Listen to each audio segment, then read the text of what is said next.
How I missed you, my sleepless nightmares, as I lay awake at night.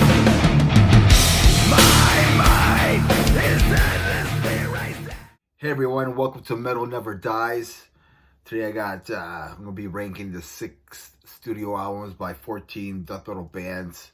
So let's get this going right away. For 14, I have Pestilence Doctrine. This was released in 2011 by Mascot Records. It's an okay album. I don't really care much for this album by this band, so that's why it's last on here. Number 13, I have 6 Feet Under with their album 13. This was released on 2005 in Metal Blade Records. Chris Barnes produced this album. It's very raw production.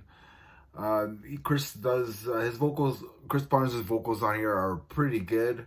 I don't have anything bad to say about it. The riffs are very simple, but I don't think it's a terrible album. So number 13, I have 6 Feet Under 13.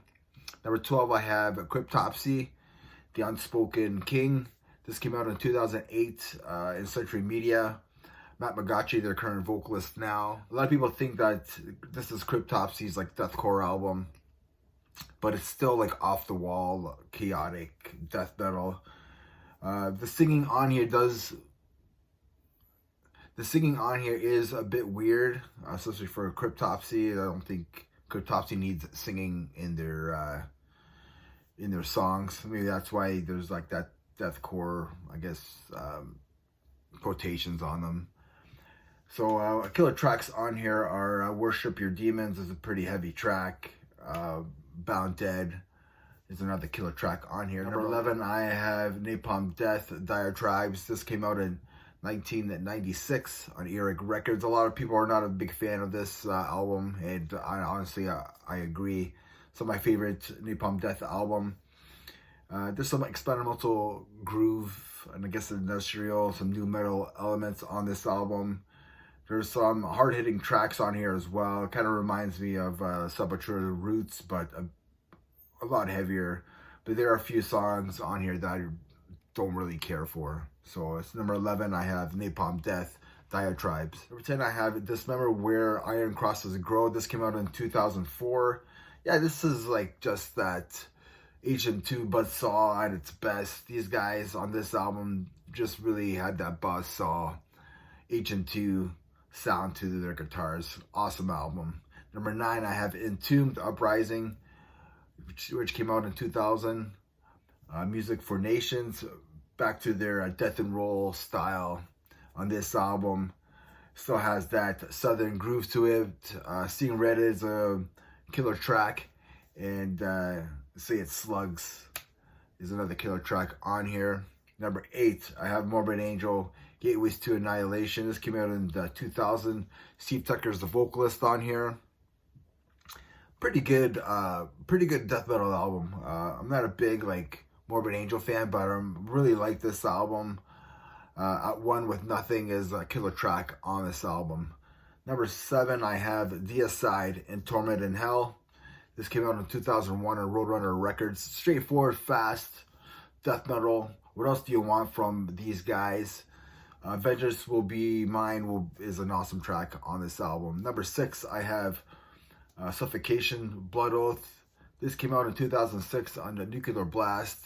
Just a good Suffocation death metal album. This is a really good album. I don't have it yet, but I will get it. Number 5, I have Bolt Thrower Mercenary. This came out in 1998 on Metal Blade Records. Masters of that death metal groove. Laid to Waste is an awesome track, awesome album. Deserves to be in my top 5. So number 5, I have Bolt Thrower Mercenary from 1998. Number 4, I have Cannibal Corpse, Gallery of Suicide. This came out in 1998 as well on Metal Blade, of course. This is a very good album. The second album with Corpse Grinder on vocals. First album with Pat O'Brien playing guitar on here. I think it's also a breakthrough for Corpse Grinder. I think this is like his breakthrough album with the band. I Will Kill You is a killer track.